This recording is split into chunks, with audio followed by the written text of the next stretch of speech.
siga tayo mayam jam nungai. Yore. Tu siuma sini yore do. Yore no ne.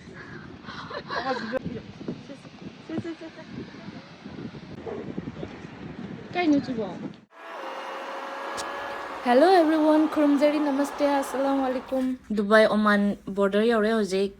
Angang singgi hotnabda gari manungda sangrab lambi se khanghaudde Gyan Tarakpada Youramle si immigration taunaba changdoine manung sida adu manung se yam kanna video number photo number yade sidagi visa laure AD lupa yankai oibane ba moi akoi card to ubada yare na lahodare Dubai residence oibe ra khangdre do asengba India dei lakpo targadi rupees 7600 lawbane Dubai to Oman by road se 500 km mo oibane do 7 to 8 hour gumba changne akoi pung manga da yausale hojik Oman yaure ngarang nungdang diwadana pothare hojik ayuki amuk camping tholake mafam do yauraga yengminase akoi tent ka amta pude mafam du da adum tent leijayebako hojik mayam punna yengminarase yaure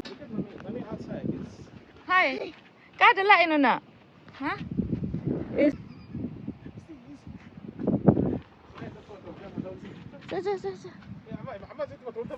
Oman da laiba mitai family friend namaga akoi punna mafam se yausale moina fajana sinbiramme akoi lakpagi dama andu tension si chu laiba yam nungai do male yengminasi ko to si je pareng leije yam na phajai manung ju yam nale aduga hujik mayam yengminaje si si na kitchen ni magi se gas macha ma thamme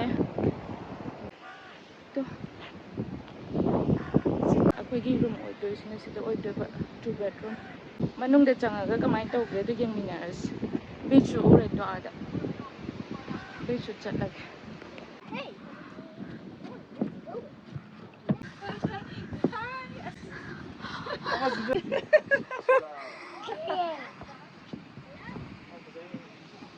the ma'am pam le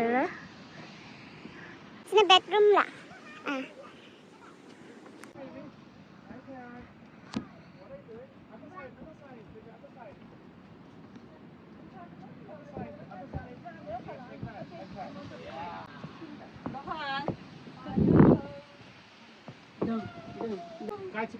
window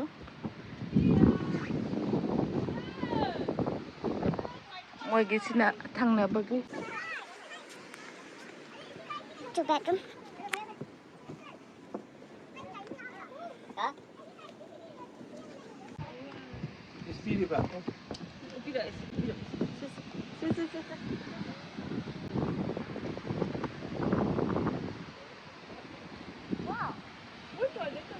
kadai no kya kya nang kya noti go sky chakra ke kya nang kya mai khong chakra ma ngangi Manipuri jengo ai khong chakra yengo sida yengo nang khong chakra kai chakra ba oh makha chakra bo si talangka piracy pai dingai pai thokin in nung amanan chalo hi Luhan yeah ada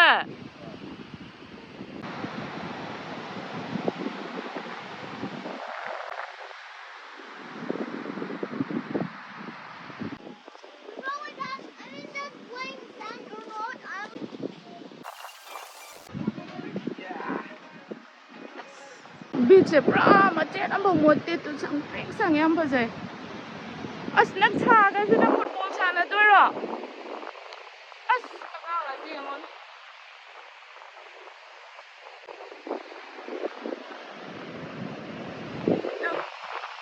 sang yam baje since 50 riyals ne kan 2 bedroom amon ne adai da kaino na 50 riyal se dirham se on to agati 500 over okay si sing jia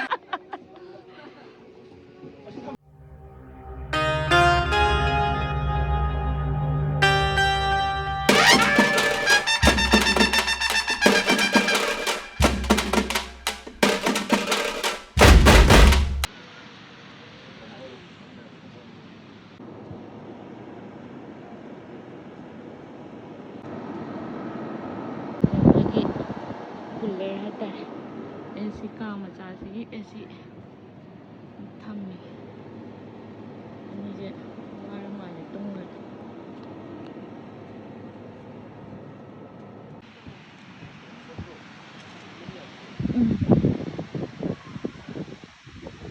ngai praja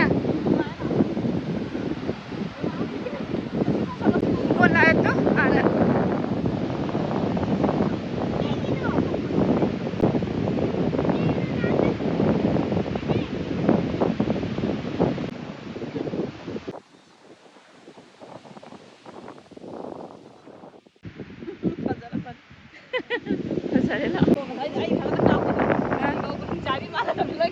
ai khong da yu bai wa ni da si sing wone nga se asi se nong si kam khat la ga na yam chao ba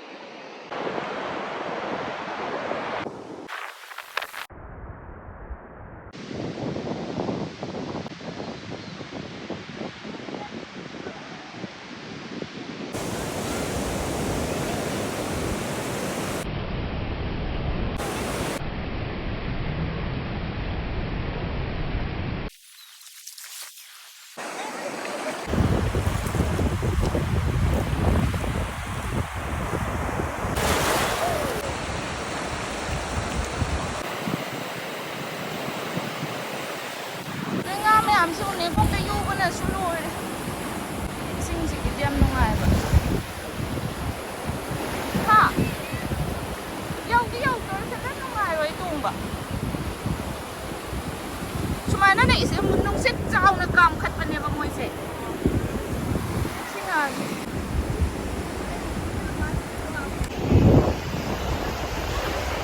udi se kwa ni asranga ida na min na ya tre ai ku chao sin na pik se mai se yuri tu siuma se ni yuri do yuri no ne maru me am se ne ngari maru da ki kacha ne sachi ada bot ada to wem la au sida su me am le ri ne nga sing je no ai ti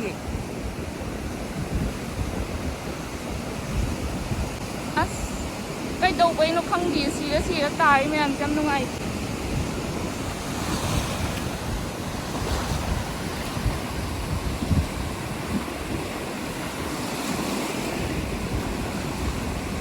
kong reng ama ta de bari yang di na ga kyu reng ga le de mo ne asi ke no kong reng ne mo ti yau ri reng ngo phap tho ga mo ti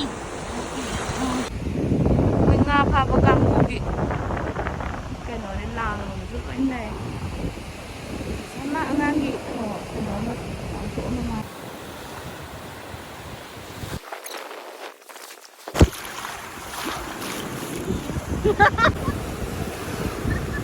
ayo sina ni ne ai thil le do yo camera ga sing de lo an do khare sida sana khok jaw ma ta re sana khau jaw moi nga asi bi do khong da sum am yui bu kang khat pi nga do khong da nong si kam bi do ai ma youtube de am ai kang ga le he ma sing thingam da na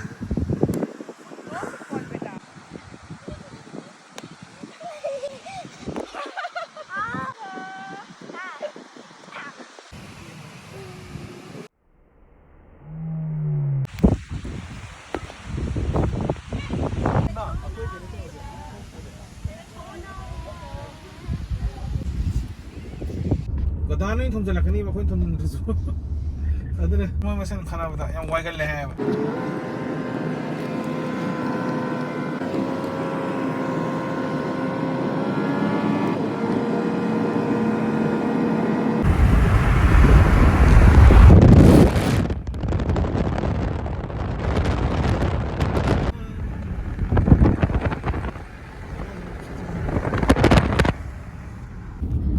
Jinglun mapan na tre jinglun mau dram pan ne 99 ako Manipuri da jingi lamu kai na moi sidi 99 marona jinglun mapan lana lakpa kai jinglun mau dram pan lana lakpa ai tare ne moi Oman gi mai cha bro chi ba ha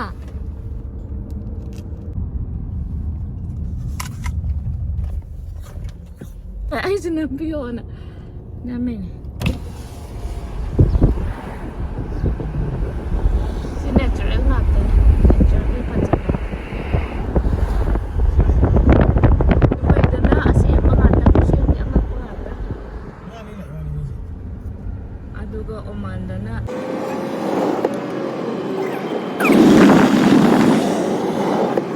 Glasses, si kanol lang mo yung dyan ba? Pachatre.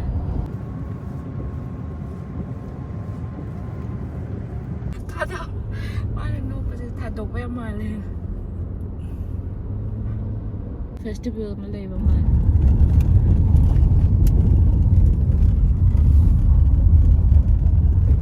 Ang ngangag, tunin.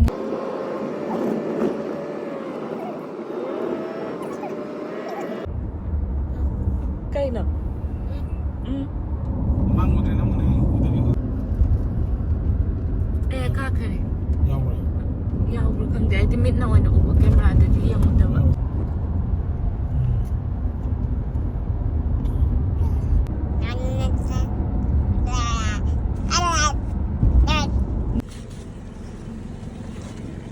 Semua sih.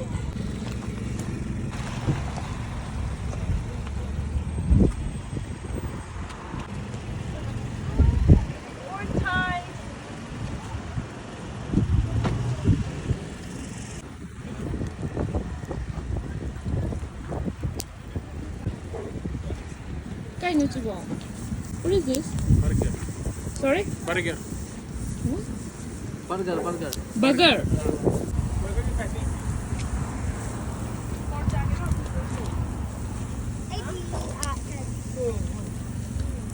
I don't want the sun. Kayo ga? Ako first day. Simple aja. Kuih hang sa ito. Jadi sampai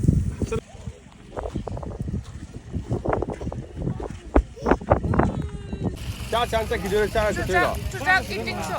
该通了。我也不见了。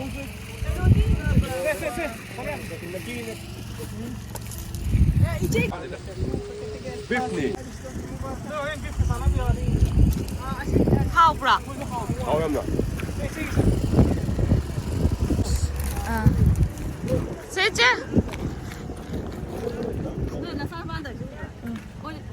？Ato may mamangga. Iyo hayakan. Atay ni.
Semua di latri.